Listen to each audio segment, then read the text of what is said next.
How fast can you beat Pokemon Gold and Silver with only the cover art Pokemon? The Gen 1 version of this was pretty fun, so let's see how we do in Gen 2. It sure took me a bit longer to actually do this in light of my last randomizer Nuzlocke being Gen 2 and therefore me not caring much for replaying them again right after.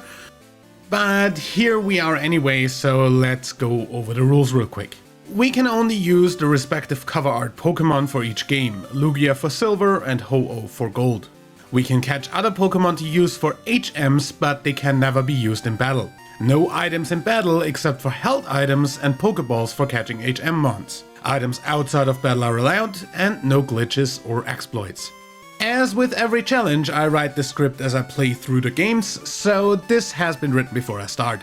Go ahead and guess in the comments down below which version will end up being faster, and while you're down there, hit that like button and subscribe if you haven't yet, and hit the bell icon to get notifications every time I upload a new video. With that out of the way, let's go. I used the Universal Pokemon Randomizer to exchange Cyndaquil for Ho-Oh on Gold and for Lugia on Silver. We go with Deadman for the name on both files, set our clocks and get our legendaries. We name Ho-Oh Shiki and Lugia Rayleigh. Let's see how many people get the reference, comment down below if you do. Then we get to Mr. Pokemon and on the way back to the lab, face our rival for the first time. In Gold, Shiki only has Sacred Fire so far, which is not very effective on the Totodile and only has 5 PP. We are a Ho-Oh though, so after missing 1 and hitting 3, he's down and we're at half health from scratch and level up. In Silver, we obviously don't really have a disadvantage yet, since Totodile doesn't learn Bite until later. So we just Aeroblast twice and win. We name our rival Asshat as is tradition and set out for our journey. In Gold, we struggle our way up the Sprout Tower to get Flash and then go for the first gym. Obviously we steamroll one-shotting every mon and level up learning Safeguard and the TM from Faulkner Mudslap, so we don't keep running out of PP all the time. Then we go catch a Wooper for future Surf usage, who we won't use in battle, and continue through the cave. Similarly in Silver, we do almost the same exact things, except for not catching a Wooper because we don't need it, cause Lugia can learn Surf itself.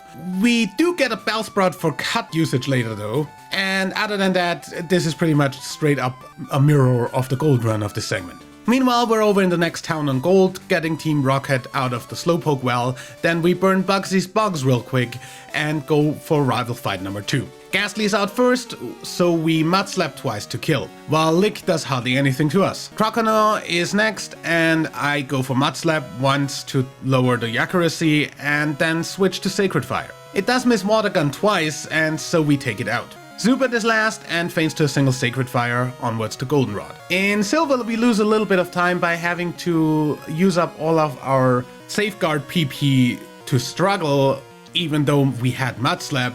But Bugsy is an Aeroblast sweep fest, so that is nice. As for the rival, we take the Ghastly out with 2 Mudslaps, Aeroblast the Zubat, and then need 3 Aeroblasts for Croconaw, cause the first one missed. But it never does any significant damage to us anyway, so there's that. We get cut in the forest on both, get a Charcoal for Ho-Oh from the dude we saved the Farfetch'd for, and catch a Paras for cut usage on Gold. Then we go for Goldenrod Gym. Whitney leads with Clefairy, we take it out with Sacred Fire and 2 Mudslaps. Miltank is second and starts rollout. Sacred Fire takes half and burns, making us live the second rollout and kill with the second Sacred Fire. Whoever said Whitney was hard? On Silver, we also floor Whitney without a problem with Aeroblasts, so we are pretty much still on par with Gold after that. We run from a Sudowoodo after making it wet in both versions and go on to get Surf from the Chemo Girls, with Shiki and Rayleigh both learning Gust in the process. After that we go for the gym. Morty leads with Ghastly, we Sacred Fire it off the field. Haunter also goes down to a single Sacred Fire, while we Safeguard against Gengar in case of Hypnosis. Then Sacred Fire and Gust kill, while we hardly take any damage from Shadow Ball. The second Haunter is last and also dies to Sacred Fire. Badge 4 done. In Silver, the first Ghastly is down to 2 Mudslaps, the first Haunter gets Aeroblast one-shot, the Gengar lives an Aeroblast and feigns to Surf, and the second Haunter also dies immediately to Aeroblast. Badge 4 for both. Then we override Mudslap with Shadow Ball, head over to the left and climb the lighthouse to get the fetch quest for the special potion, cause using random children as delivery service is a long-running tradition in the Pokemon world. We catch Eradicate on Gold and a Tauros for Silver for strength usage and set off to Cyanwood. In Gold we arrive in Cyanwood, get the potion and go beat up Chuck. His first mon is down to Gust immediately, so I totally forgot what it was. And the Poliwrath takes a huge hit from Gust, takes us to half with Surf, and then also faints to the second Gust. In Silver, both of his mons get one-shot by Aeroblast, and that's really not much to talk about. We get Fly, teach it to both mons over Gust, and fly back to the lighthouse to deliver the potion. After that, there is nothing between us and fighting the next gym, so her Magnemite gets one shot, so does her other Magnemite, and so does her Steelix. Sacred Fire OP. On Silver, her first Magnemite faints to a crit Surf, the second one takes 2 Surfs, missing a Thunder Wave in between, and Steelix lands an Iron Tail between Surfs, but also goes down to 2. And with that we arrive at the Lake of Rage, catch the red Gyarados real quick in case Wooper can't learn Whirlpool or Waterfall, cause I don't care to check on Gold, and for the same reason of actually using those 2 moves in Silver. Since I never got another Water HM user, since, as I said, Lugia can learn Surf. After that we go beat up Team Rocket with Lance, he gives us Whirlpool, which we put on Gyarados, and then we get to the gym. On Gold, Price leads with a Seal and Shadow Ball one-shots, cause for some reason his levels are under the Olivine gyms, cause the game somehow thinks you'd do this part before the Steel gym, which makes no freaking sense, but anyway. Dugong needs 2 Shadow Balls and Paloswine gets one-shot by Sacred Fire. Batch 7 done, and with that let's clear the way to the last city real quick, pick up Waterfall on the way, put that on Gyarados cause Wooper actually can't learn it, and then fly back to Goldenrod and take out the Team Rocket remains there. In Silver, Price's Seal goes down to a single Aeroblast, the Dugong lands 1 Ice Beam but faints to 2 Aeroblasts, and the Paloswine gets Surf 2-shot, and that's that. We go the same route here, getting Waterfall and arriving at the final city and flying back to Goldenrod. So we get to the radio tower and wipe the floor with the Rocket Executive, then it's underground time and also time for the next rival fight. He leads with a Golbat, so with Shiki I Shadow Ball him to red while he crits a wing attack, and a second Shadow Ball takes him out. Feraligatr is next and I fly him to half. He lands a water gun, but a second fly takes him down as well. Magnemite is next and gets burned up by Sacred Fire. Haunter goes down to a single Shadow Ball, and lastly his Sneasel, the superior original color scheme one, quick attacks but also melts in the Sacred Fire. On Silver, we get the Golbat down with a Shadow Ball and a Surf, getting Confuse Raid in between and therefore hitting ourselves once. The Magnemite goes down to a Surf and a Shadow Ball, the Sneasel faints to 2 Surfs, the Feraligatr gets 2-shot with Aeroblast, and Haunter is a Shadow Ball one-shot. That's that. So we take out the last remains of Team Rocket easily and finally go for the 8th badge. Claire leads with a Dragonair, which for Gold goes down to Fly. The second Dragonair is out, Fly misses, but we get the 25% chance of AI status moves missing for the Thunder Wave, so the second Fly takes Dragonair out. The third Dragonair also faints to Fly, and Kingdra comes out last. The first Fly takes it to yellow, it misses a smoke screen, and the second Fly wins us the badge, at least after we get into the cave at the back. In Silver, all 3 Dragonair are Aeroblast one-shots, and the Kingdra takes 2 Aeroblasts, only hitting 2 Surfs in between. And with that, off to grab the Master Ball and get to the league. And with Victory Road behind us, we face our rival one last time. On Gold, his Sneasel gets Sacred Fired, Feraligatr again goes down to 2 flies, only landing a single slash. His Golbat lives a Shadow Ball Confuse Rays, we hit ourselves in confusion once, and then it dies to another Shadow Ball. Magneton burns in a Sacred Fire, and Haunter goes down to Shadow Ball. Lastly, his Kadabra also only takes 1 Shadow Ball. On Silver, Sneasel goes down to 2 Surfs, so do Magneton and Golbat. Haunter and Kadabra get one-shot by Shadow Ball each, and Feraligatr gets one-shot by a crit Aeroblast. Let's get to the Elite Four. First up, Will. His Xatu is out first, fainting to a Shadow Ball. Slowbro is next and takes 2 Shadow Balls. His second Xatu is a one-shot again, so is his Executor, and lastly we burn his Jinx up, and that's that. Easy. Second member, Koga. His Ariados faints to Fly, His Muck takes a Sacred Fire, gets burned, minimizes, and then goes down to a Shadow Ball. Crobat is out, double teams, so I miss Fly, Toxic badly poisons me, and 2 Shadow Ball hits through the double team later. Crobat is down. Fortress tries to protect Stall, but gets Sacred Fire turn 2, and Venomoth also goes down to a single Sacred Fire. I use an Ether after the battle, and we continue. Bruno time. Hitmontop is up first and detects while we're in mid-air to dodge a fly. We Sacred Fire burn and recover spam until the burn takes Hitmontop down. Onyx is out and Shadow Ball does a third while he sets up a Sandstorm. Sacred Fire kills the next turn. Hitmonchan goes down to Fly with the Sandstorm still up. Machamp gets a crit Fly in the face, and Hitmonlee also feigns to Fly, getting us the win. Karen is number 4, and Umbreon is first. A Fly and a Sacred Fire do the trick, even if we got our accuracy lowered by Sand Attack. Gengar catches a Shadow Ball and faints. Murkrow takes my last Sacred Fire for this fight. Houndoom lives on 1 from Fly, gets max potioned and goes down to another Fly and a Shadow Ball. And lastly, Vileplume faints to a single Fly. Onwards to Lance. Okay, so not only does this moron manage to hit Thunder Wave every goddamn time, even though he is an AI and only has 75% accuracy on that, so even with a Paralyzed Cure Berry held, I end up parried after Dragonite 2, he also always hits a 90% accurate Rock Slide on his Aerodactyl, for quite effective damage, literally killing every time.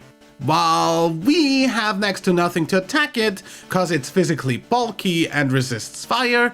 Also, I keep missing a 95% accurate move in Fly for no reason. Not even mentioning the fact that Aerodactyl can't freaking learn Rock Slide in Gen 2, you hacking son of a... So there's no way to win this without leveling up a bunch. I have 0 options in terms of moves to learn, as any TMs that might be useful are either exclusively available in post-game when we get to Kanto, or in case of Thunder, the only super effective attack on Gyarados and Aerodactyl that I can get, requiring a whooping 5,500 coins in the Goldenrod game corner to get. That would take legit at least twice as long as just doing the Elite Four over and over until I can beat Lance. While doing that, first attempt on Silver.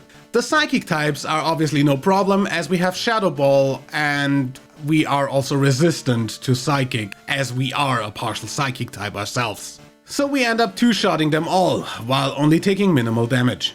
Koga time. His Ariados goes down to the second Fly after missing the first one. Fortress takes an Aeroblast and a Surf. Mach takes a Surf and an Aeroblast. Toxics us and then faints to a Shadow Ball. Crobat goes down to Aeroblast and Venomoth also faints to Aeroblast. Heal up and onwards. Bruno only gets one hit off with Hitmontop via Quick Attack before fainting to Aeroblast. And then Onyx gets Surf one-shot, Hitmonchan gets Fly one-shot, Machamp gets Aeroblasted off the field, and Hitmonlee also gets one-shot by Fly. That's that. Final member Karen. Her Dark types have the advantage, so this might be more of a problem. Umbreon takes 2 Aeroblasts, doing good damage with Feint Attack. Murkrow needs 2 Surfs, also Feint Attacking in between, with a crit. Her Houndoom somehow lives a Surf and crunches us to red, then gets max potioned and needs another 2 Surfs to go down. Luckily her Gengar goes down to a single Shadow Ball, and lastly her Vileplume is an Aeroblast one-shot. Full recovery with items in between battles, as that is allowed, and off to Lance, who is still a fucking cheating son of a bitch! So we do the same strats over here as on Gold. Back in Gold, we died twice in the Elite Four while trying to level up and get to Lance again. With me expecting to lose, I keep on pressing speed up to get through this faster, so I don't really need to speed up the footage in post now. But I get Gyarados down with a couple of Shadow Balls. The first Dragonite doesn't kill me and I use Recover to restore some health every now and then. The second Dragonite is down all of a sudden and Aerodactyl can't one-shot me anymore. I burn it with my last Sacred Fire and keep recovering until it goes down. Charizard comes out. That's not much of a problem as we fly it off the field, and the last Dragonite doesn't quite get us either, but we're out of PP, so I keep recovering until we struggle, and somehow we actually manage to put an end to this that way, ending in the Hall of Fame at 17 hours and 45 minutes. On Silver, we need to go a bit longer, cause 1, the dark types take us out sometimes, and 2, Lance just ended up having an insane amount of luck, but eventually his Gyarados is an Aeroblast one-shot, his first Dragonite goes down to Aeroblast and Shadow Ball, so does the second one. Aerodactyl is a Surf one-shot, for once missing his goddamn Rock Slide. Charizard can't do much with a Flamethrower and feigns to Surf, and the final Dragonite is an Aeroblast two-shot, getting us into the Hall of Fame at 19 hours and 55 minutes. So obviously, we could also see how fast we can get to red in either game, but really the post-game of Gen 2 is more tedium than fun to me, so we will leave it at that. And if it's just to make sure that we have the same endpoint for every game in the series for these videos. If you want to see me play the post-game, check out the Pokemon Silver randomizer Nuzlocke I did a few months back, and make sure to follow me on Twitch to hang out for the Nuzlocke streams, as the randomizer Nuzlocke of Pokemon Crystal is definitely coming soon. Link is in the description down below. Also check out the Pokemon Challenge playlist, which is also linked below and in the end card. I have done a lot of these by now, so they're worth checking out. There's also a playlist for challenge runs in other games, and generally a ton of content on this channel for you to watch. A 100% playthrough of new Pokemon Snap, for instance, which I'm also streaming every Friday at the moment. Make sure to subscribe and ring the bell to not miss any new uploads, and I will see you in the next video. Until then, my name is WW Dadman.